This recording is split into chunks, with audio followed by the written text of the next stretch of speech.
사랑하는 엄마, 아빠들, 오늘은 한 어머니의 가슴 아픈 이야기를 들고 왔어요. 나이가 들면서 찾아온 건망증이라 생각했던 일들이 알고 보니 가장 가까운 사람의 배신이었다는 68세 어머니의 이야기입니다. 치매 환자 취급을 받으며 겪어야 했던 고통과 진실이 밝혀지기까지의 과정. 함께 들어보시겠어요? 안녕하세요.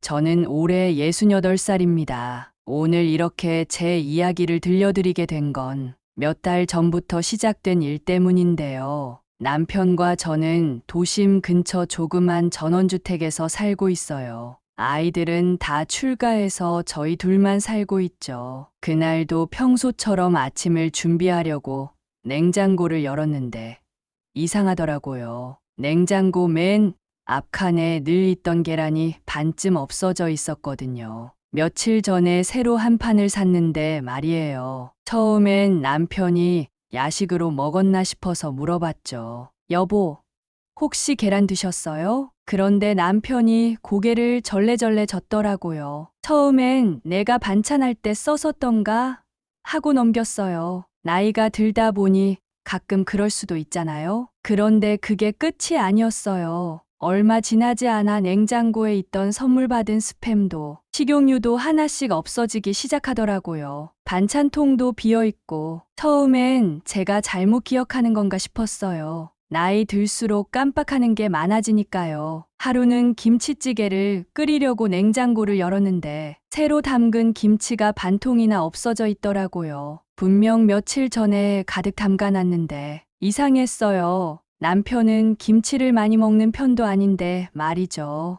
이런 일이 계속되다 보니 마음이 불안해지기 시작했어요. 밤에 잠들기 전에 냉장고 문을 꼭 닫았는지 반찬통은 제자리에 뒀는지 자꾸 확인하게 되더라고요. 아침에 일어나면 제일 먼저 냉장고부터 열어보고 남편은 제가 깜빡한 거겠지 라며 말하더라고요. 당신이 깜빡한 거겠지.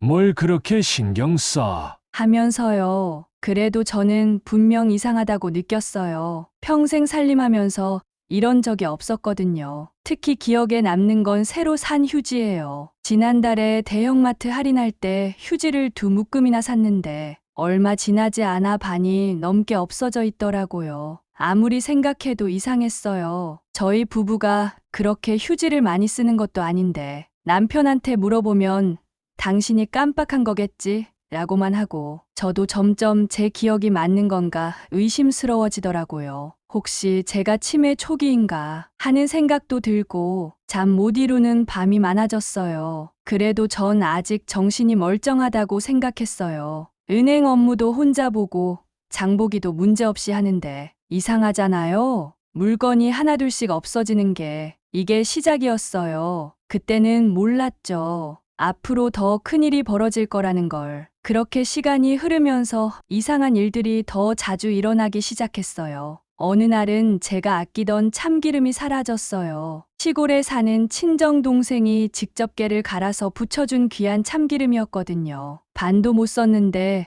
병째로 사라져버린 거예요. 처음엔 제가 어디 옮겨뒀다가 잊어버린 건가 싶어서 부엌 구석구석을 다 뒤져봤어요. 찬장도 열어보고 싱크대 밑도 살펴보고 하지만 어디에도 없더라고요. 남편은 또 당신이 쓰고 깜빡한 거 아니야. 라고 하는데 전 도저히 이해가 되지 않았어요. 명절 때 받은 선물 세트들도 하나둘씩 없어지기 시작했어요. 비싼 홍삼이며 제가 아껴두었던 정육 세트까지. 냉동실에 넣어둔 고기가 어느 날 보면 없어져 있고 김치 냉장고에 있던 반찬들도 자꾸만 줄어들었어요. 특히 충격적이었던 건 휴지 사건이었어요. 대형마트 할인할 때 사둔 휴지가 있었는데 한번 나갔다 들어와 보니 절반이나 사라져 있더라고요. 남편한테 물어봤죠. 여보, 혹시 휴지 어디로 옮겨서요? 아니, 당신이 그냥 깜빡한 거 아니야. 요즘 자꾸 이상한 소리를 하네. 남편의 대답에 제 마음이 더 불안해졌어요. 전 분명 그 휴지를 현관 옆 수납장에 넣어뒀는데 이제는 제가 미쳐가는 것 같았어요. 밤에 잠들기 전에도 자꾸 확인하게 되고 물건 하나하나 어디 뒀는지 메모해두기 시작했죠. 심지어 어느 날은 양념된 갈비가 통째로 사라졌어요. 손주들 오면 구워주려고 재워둔 건데 냉동실을 열어보니 없더라고요. 그때는 정말 눈물이 났어요. 내가 정말 이상해지는 걸까? 잠도 잘 못 자고 밥도 잘 안 넘어가더라고요. 매일 아침 일어나면 제일 먼저 냉장고부터 확인하고 찬장도 열어보고 마치 도둑이라도 들어온 것처럼 집안 구석구석을 살펴보는 제 모습이 저도 이상하게 느껴졌어요. 남편은 그런 저를 보면서 한숨만 쉬었죠. 당신 요즘 왜 이래? 나이 들수록 이상해지는 것 같아.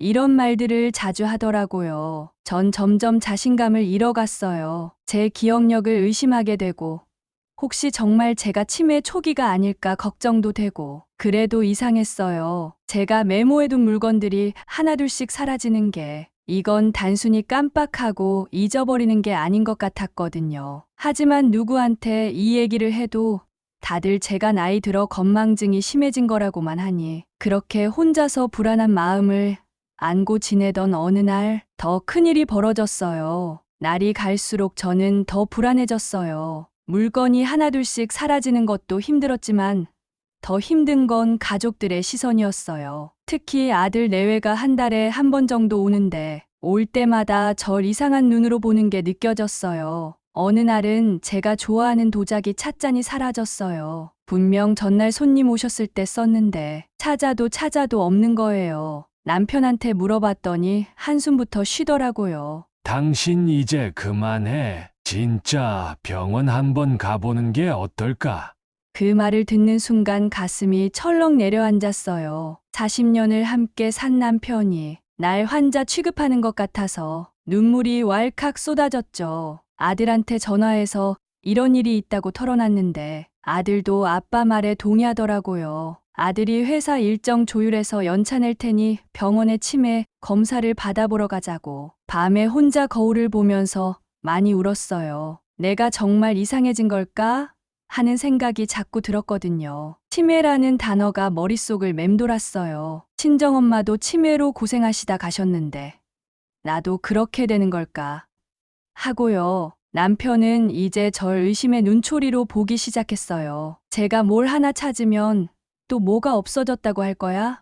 라면서 짜증을 내고 점점 자신감을 잃어갔어요. 밤에 잠들기 전에 내일은 뭐가 없어질까 걱정하면서 아침에 일어나면 제일 먼저 중요한 물건들부터 확인하고 이런 생활이 계속되니까 정말 미칠 것 같더라고요. 친한 친구 아들이 결혼한다고 청첩장을 보내왔어요. 오랜만에 있는 경사스러운 자리라 기분 좋게 준비를 하고 있었죠. 옷장을 열어 옷을 고르면서 제가 아끼던 가방을 꺼내려고 했는데 그 자리에 없는 거예요. 그 가방은 딸이 결혼할 때 선물해준 명품 가방이었어요. 비싸서 평소엔 잘 들고 다니지도 않았는데 이런 특별한 날에만 들고 나가곤 했거든요. 분명 이 옷장 안에 있었는데 가슴이 덜컥 내려앉았어요. 옷장을 다시 뒤져보고 다른 방까지 찾아봤지만 어디에도 없었어요. 남편은 외출 중이었고 전 순간 숨이 막히는 것 같았어요. 이번엔 정말 큰일이에요. 떨리는 손으로 딸에게 전화를 걸었어요. 엄마, 무슨 일이세요? 왜 이렇게 목소리가 떨려요? 네가 결혼할 때 사준 그 가방 말이야. 없어졌어. 순간 딸이 조용해졌어요. 잠시 침묵이 흐르더니 딸이 조심스럽게 물었죠. 엄마, 그 가방은 엄마가 제일 아끼시는 거잖아요. 분명히 잘 보관하셨을 텐데. 전 그제서야 참았던 눈물을 쏟아냈어요. 그동안 사라진 물건들에 대한 이야기, 가족들이 절 의심하는 눈빛들, 혼자 끙끙 앓던 시간들, 딸에게 모든 걸 털어놨어요. 딸은 제 말을 끝까지 들어주더니 잠시 생각에 잠겼어요. 그러다가 갑자기 날카로운 목소리로 말했죠. 엄마, 이건 절대 엄마 잘못이 아닌 것 같아요. 누군가가 물건을 가져가고 있는 거예요. 그 말을 듣는 순간 온몸에 전율이 흘렀어요. 그동안 제가 미쳐가는 줄 알았는데 딸의 말을 듣고 보니 모든 게 이상했어요. 물건이 사라지는 패턴도 그렇고 주기적으로 없어지는 것도 딸이 제안했어요. CCTV를 설치하자고. 처음엔 망설여졌어요. 우리 집에 카메라를 설치한다는 게 마음에 걸렸거든요. 하지만 이대로는 안 되겠다는 생각이 들었어요. 엄마, 이건 우리끼리만 알아요. 아빠한테도 오빠한테도 말하지 말고 진짜 범인이 누군지 밝혀내야 해요. 딸의 말에 고개를 끄덕였어요.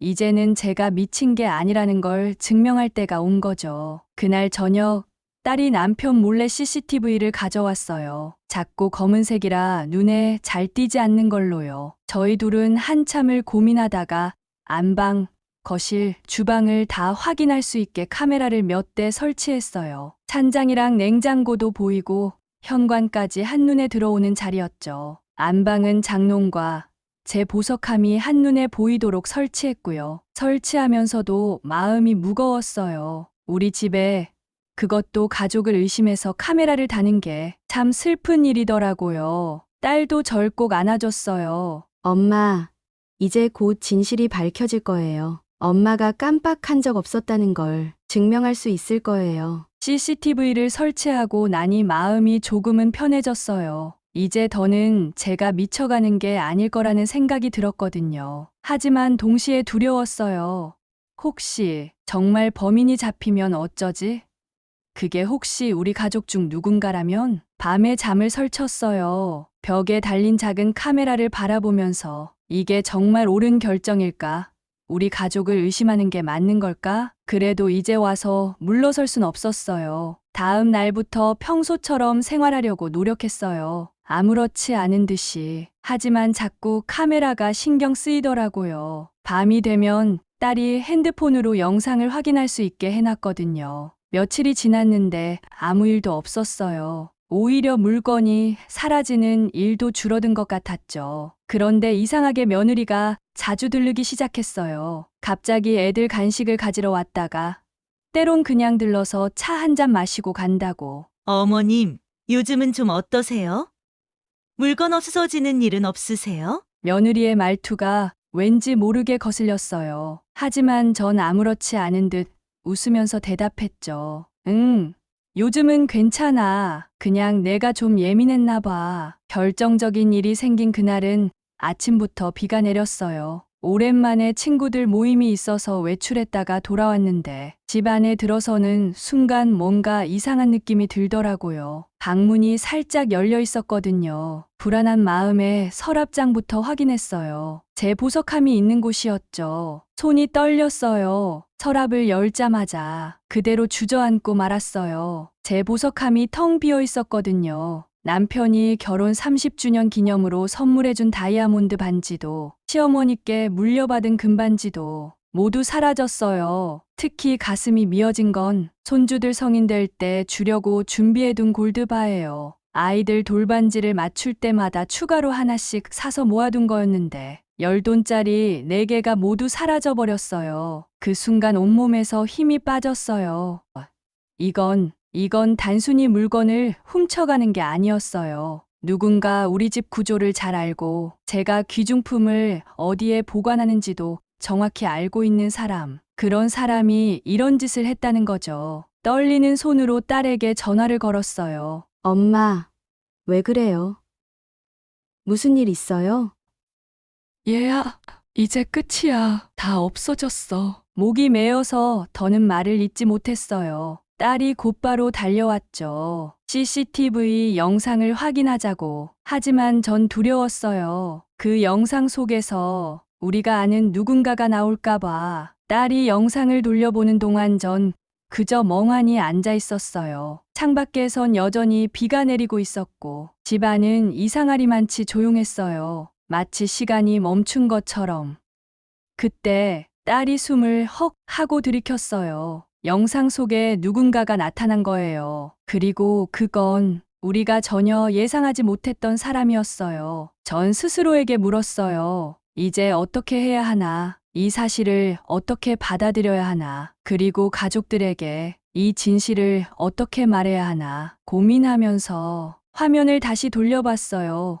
그 화면에는 익숙한 모습이 나타났어요. 우리 며느리, 아들이 그토록 사랑하는 사람. 조심스럽게 우리 집 현관문을 열고 들어오더라고요. 처음엔 제 눈을 의심했어요. 영상 속에서 며느리는 마치 도둑고양이처럼 조용히 움직이면서 집 안을 살폈어요. 그리고는 제 방으로 들어가 서랍장을 열고 보석함을 꺼내더니 하나씩 보석들을 꺼내 자기 가방에 넣는 거예요. 어떻게 이럴 수가. 목소리가 떨려왔어요. 딸은 옆에서 제 손을 꼭 잡고 있었는데 그 손이 차갑게 식어 있더라고요. 영상은 계속 재생됐어요. 며느리는 보석함을 비우고 나서 이번엔 제가 골드바를 숨겨둔 장롱 맨 아래 서랍으로 갔어요. 저기를 어떻게 알았지? 그 서랍의 위치는 아무도 몰랐거든요. 제가 손주들 골드바를 혹시 몰라 따로 마련해둔 곳이었는데 남편도 모르는 곳이었는데 며느리는 망설임 없이 그곳을 열고 골드바를 꺼내 가방에 담았어요. 그제서야 제 머릿속이 맑아졌어요. 이게 단순한 도둑질이 아니었던 거예요. 우리 며느리는 그동안 제가 치매에 걸린 줄 알고 헛소리를 한다고 비웃더니 그걸 이용해서 이런 짓을 한 거였어요. 이제 모든 게 이해가 됐어요. 그동안 사라졌던 물건들, 제가 미쳐가는 줄 알았던 시간들, 며느리는 제 정신이 온전하지 않다고 바람을 잡으면서 차근차근 우리 집 물건들을 훔쳐간 거예요. 그동안 계란이며 식용유며 다 가져간 게 새언니였던 거였어요. 딸이 영상을 더 돌려보더니 며느리가 우리 집에 수시로 들락거렸다는 게 밝혀졌어요. 애들 간식 가지러 온다면서 심지어 제가 잠깐 마당에 나가 있을 때도 가슴이 너무 아팠어요. 단순히 물건을 잃어서가 아니라 우리 며느리가 내 아들의 아내가 나를 이용해서 이런 짓을 했다는 게, 그리고 그동안 나를 미친 사람 취급했던 게. 이제 어떻게 해야 하지? 딸이 제 어깨를 끌어안았어요. 이제 우리는 이 끔찍한 진실을 아들에게 알려야만 했어요. 영상을 본 다음 날이었어요. 아들을 불렀죠. 이런 일을 전화로 알릴 순 없었거든요. 딸이 옆에서 제 손을 꼭 잡고 있었어요. 아들이 도착하기 전까지 그 시간이 제 평생에서 가장 길게 느껴졌던 것 같아요. 아들이 문을 열고 들어왔을 때 그 해맑은 얼굴을 보니 가슴이 미어졌어요. 아직 아무것도 모르는 내 아들, 곧 큰 충격을 받을 거란 걸 알기에 더 마음이 아팠죠. 엄마, 갑자기 왜 불렀어? 무슨 일 있어? 아들이 의자에 앉자마자 딸이 노트북을 펼쳤어요. 전 한마디도 할 수가 없었어요. 그저 영상을 틀었죠. 처음에 아들은 영상을 보면서도 무슨 일인지 몰랐던 것 같아요. 이게 뭐예요? CCTV. 이건 왜 설치한 거예요? 그러다가 화면에 며느리가 나타나는 순간 아들의 얼굴이 하얗게 변했어요. 영상 속에서 며느리가 보석함을 열고 금부치를 꺼내는 장면이 나올 때 아들이 벌떡 일어났어요. 이게 무슨... 아니에요. 분명 다른 이유가 있을 거예요. 떨리는 손으로 전화기를 꺼내더니 며느리에게 전화를 걸었어요. 지금 당장 엄마 집으로 와. 응, 그래. 지금. 며느리가 올 때까지 아들은 한마디도 하지 않았어요. 그저 영상을 반복해서 보면서 때론 고개를 저으며 혼잣말을 하더라고요. 이럴 리가 없어. 이럴 리가. 30분쯤 지났을까? 며느리가 도착했어요. 처음엔 평소처럼 웃으면서 들어오더니 거실에 모여있는 우리들의 표정을 보고는 얼굴이 굳더라고요. 왜 이러세요? 아들이 말없이 노트북을 돌렸어요. 영상이 재생되자 며느리의 얼굴이 하얗게 질렸죠. 이건 아니에요. 오해예요. 어머님이 저한테 부탁하셨던 건데. 거짓말이다. 난 그런 적이 없어. 제가 처음으로 입을 열었어요. 목소리가 떨렸지만 더는 참을 수 없었거든요. 내가 언제 너한테 그런 부탁을 했다고 그러니? 아들이 벌떡 일어나 며느리 앞에 섰어요. 도대체 왜 이런 짓을 한 거야? 내가 돈을 적게 가져다 주는 것도 아니고 자그마치 한 달에 500이야. 500!